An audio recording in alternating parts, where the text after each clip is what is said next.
अस्सलाम वालेकुम वीवर्स, अल्लाहुम्मा सल्ली अला मुहम्मदिन व आले मुहम्मद। तमाम लॉयर कम्युनिटी को अपडेट किया जाएगा। Sindh High Court Bar Association Karachi की जानिब से 14 अक्टूबर 2025 को एक लेटेस्ट नोटिफिकेशन जारी किया गया, जिसके मुताबिक तमाम मेंबर्स बार एडवोकेट को इस बात की इतला दी जाती है जनाब मोहतरम शोहदा काटा हाल में जो न्यू बार रूम है इसमें जनाब आला जो है वो बंद रहेगा।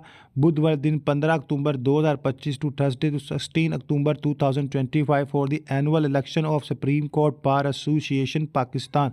यानी कि जनाब जो इलेक्शन हो जा रहे हैं इसी दौरान 15 से 16 अक्टूबर 2025 को जनाब न्यू बार रूम बंद रहेगा और तमाम से जो है इल्तमास की जाती है कि जनाब कोऑपरेट करें। इसके अलावा जो भी आपके मामलत हैं फौरी तौर पर मेंबर्स की जिसके भी मामलत हैं फौरी तौर पर जो है रजिस्ट्रेटेड से रब्ता करें। मिर्ज़ा सरफराज अहमद आने वाली सेक्रेटरी की जानिब से तस्दीक शुदा नोटिफिकेशन। अल्लाह ताला हम सब पर रहमत का नज़ूल करे। नमाज अल कुरान दुरूद पाक लाज़िम पढ़ें, अल कुरान को तर्जमे के साथ पढ़ें।